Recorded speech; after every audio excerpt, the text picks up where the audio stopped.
The sermon today comes to us from the New Testament Gospel of Luke, chapter 8, verses 26 through 39, found on page 836 in your Pew Bible.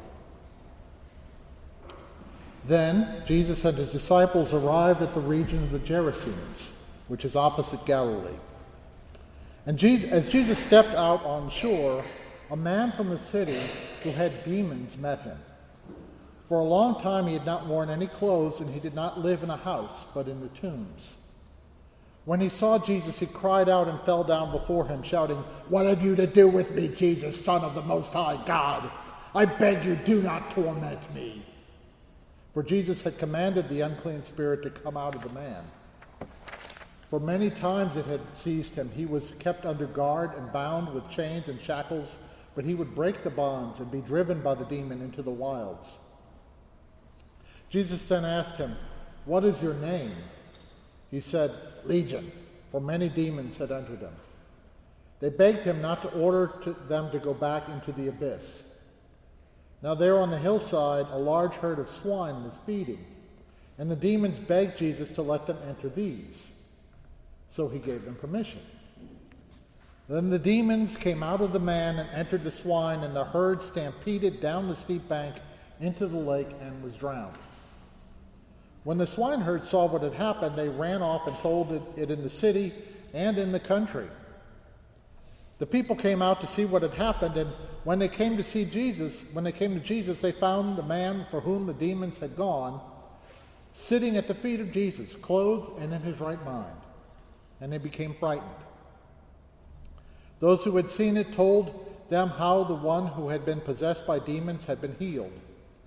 Then the whole throng of people of the surrounding region of the Gerasenes asked Jesus to leave them, for they were seized with great fear.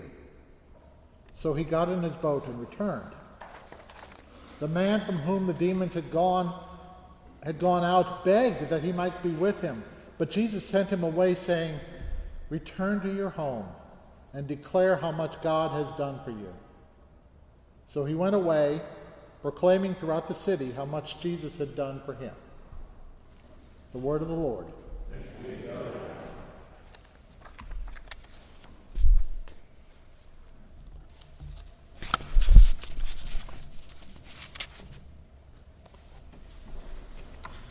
Note the sermon title, "When Clothes Don't Make the Man." So, let's talk about naked people in the Gospels. I'll bet that only in New Orleans will you hear a sermon that starts that way. I think it may be illegal in Florida.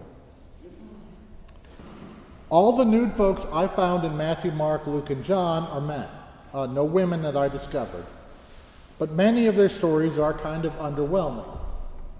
For example, toward the end of the Gospel of John, after the crucifixion, the Apostle Peter is out fishing, having heard of Jesus' resurrection but not quite knowing what to believe. The King James Version and some others say he was naked on the boat. When he recognized the risen Jesus on shore, he put on some clothes before jumping in the water, which seems kind of weird, but whatever. Many translations just say Peter had taken off some of his clothes while he was fishing, so maybe this doesn't count, and he's only naked for about 4 words anyway. Another story about a naked man happens toward the end of the Gospel of Mark. Jesus is arrested and everyone runs away. Mark 14:51 and 52 says, "A certain young man was following him, wearing nothing but a linen cloth. They caught hold of him, but he left the linen cloth and ran off naked." That's it. The guy is never mentioned again. I don't think I've ever heard a sermon on that passage, and this isn't one either. I guess maybe the lesson is to wear underwear?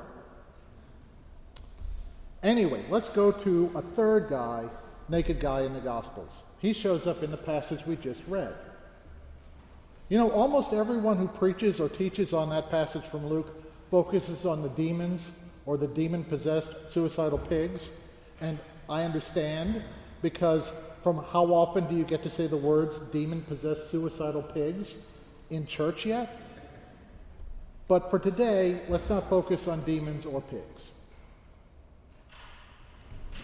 In our first passage, the one that Anton read, and I made him read a long one, the psalmist cries out, my God, why have you forsaken me?" The psalmist writes at length about how cut off they feel from everyone and everything, including God. They go on and on, pouring out their troubles, and they have a lot of troubles. And then all of a sudden, the poet realizes that they're wrong. They are not cut off and never have been. From the horns of the wild oxen you have rescued me. And the poet realizes that God was with them, is with them, and will be with them. The poor shall eat and be satisfied. All the ends of the earth shall remember and turn to the Lord. Remember that. But let's get back to the nude dude. It's the morning after Jesus and the apostles went through a very eventful trip across the Sea of Galilee. Look up "Jesus calms a storm" if you're curious. No sooner did they step on foot on nice, solid, dry land when a naked guy who no one had ever seen before comes running at them. Jesus, acting like this is just sort of what happens on a Tuesday, commands an unclean spirit to come out of them, and the naked guy starts shouting at Jesus to leave him alone, asking him if he came all this way just to mess with him. All right, so maybe the naked guy was really inhabited by supernatural beings from hell. But maybe there's something else going on. I think it's important that the man lives among the tombs. Maybe he is unable to deal with his own mortality the way most of us do, and by that I mean pretty much ignore it most of the time. Maybe he is deeply mourning a loved one, or someone who meant so much to him that he lives as close to them as he can, near the place where their body lies, and he doesn't care what people think. Or maybe he is insane. Or maybe he is actually infested with things out of the Exorcist movie. Or maybe it's many of those things, a legion of them, perhaps. The naked man has no friends or family. He gets routinely imprisoned by the locals. Oh, we're going to talk about them. And despite the fact that the townsfolk are apparently very bad at chaining people up, the man is vulnerable, a fact emphasized by his nudity. And Jesus talks to him. Well, first Jesus has to talk some more to the demons, and it turns out the guy has a bunch of demons. But maybe this is just me, but I sense a real impatience in Jesus' conversation with the unclean spirits. It's like when I have to be in a meeting to discuss budgets. How can we get to a satisfactory agreement in the minimum possible time? It's the man Jesus wanted to talk to. And after some demon-possessed suicidal pigs, couldn't resist, he does. The next thing you know, the man isn't naked anymore. Where did he get his clothes from? Part of me likes to think that Jesus had the apostles lug around a big trunk of clothes in various sizes for just such occasions. A bigger part of me likes to think Jesus and the apostles gave the naked man some of their own clothes. Perhaps a cloak from Jesus, a tunic from Andrew, sandals from Matthew. Because clothes don't make the man. Kindness and generosity do. Either response, buying clothes or giving clothes, is something the villagers never bothered to do. So no matter how he got his new threads, the man and Jesus start chatting as if they'd known each other forever. The local folk come out to the combined graveyard and now defunct pig farm.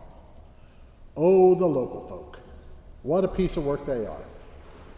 They respond to the suffering of one of their own by throwing him out, shunning him, and incompetently chaining him up. I'm sure they thought they had to. They didn't have to. Then they go from, "Oh no, the guy's got demons, send him away," to, "Oh no, the guy doesn't have demons, send him away." These jerks are in a very long established tradition stretching through even to today of people sending Jesus away when he gives them what they say they want.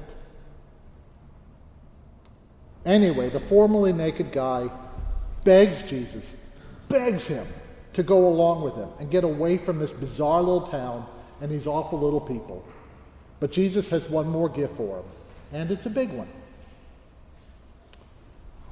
Do you sometimes feel like the naked man, alone, rejected? Do you sometimes feel like the naked man, grieving in a way that no one understands, even though you know in your head other people have been there, but no one's ever been there? Do you sometimes feel like the naked man, tormented by a legion of demons in your skin, in your head, in your world, driving you places you do not wish to go? Jesus had a gift for the naked man, even as refused to come with him. He refused to let him come with him. When the formerly naked man begged Jesus to take him away from this screwy little town of his, Jesus told him no. Go home, he said, and tell people about what happened. Home.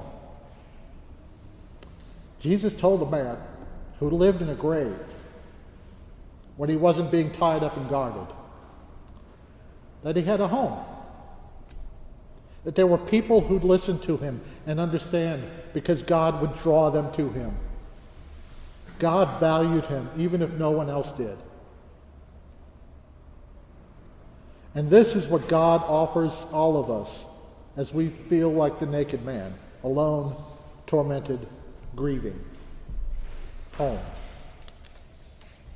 You don't have to go with me, Jesus says to the formerly naked man, to the woman at the well, to the apostles 3 days after they'd seen their friend tortured and brutally murdered, to us today. You don't have to go with me, Jesus says. I'll go with you. And speaking of which, there's one more naked man in the gospel I'd like to talk about. From Matthew's gospel. And when they came to a place called Golgotha, which means place of a skull, they offered Jesus wine to drink, mixed with gall, but when he tasted it, he would not drink it. And when they had crucified him, they divided his clothes among themselves by casting lots. Then they sat down there and kept watch over him. Over his head they put the charge against him, which read, "This is Jesus, the King of the Jews." Jesus upon the cross is a naked man. While many would like to picture Jesus as a muscle-bound man in shining armor, a king, who pounds the folks who offend us or make us feel uncomfortable into submission before tossing them into a pit of despair. The gospel tells us of Jesus who defeats the power of sin and death, naked. So know this. You may feel naked, crying out, my God, why have you forsaken me?" But that is not the end of the story. You may feel alone and naked, but you are beloved, even if that's hard to believe. You may be rejected and naked, but you are of infinite value. You may be grieving and naked, but you will be comforted. You may be tormented and naked, but you will be delivered by a naked man. Amen.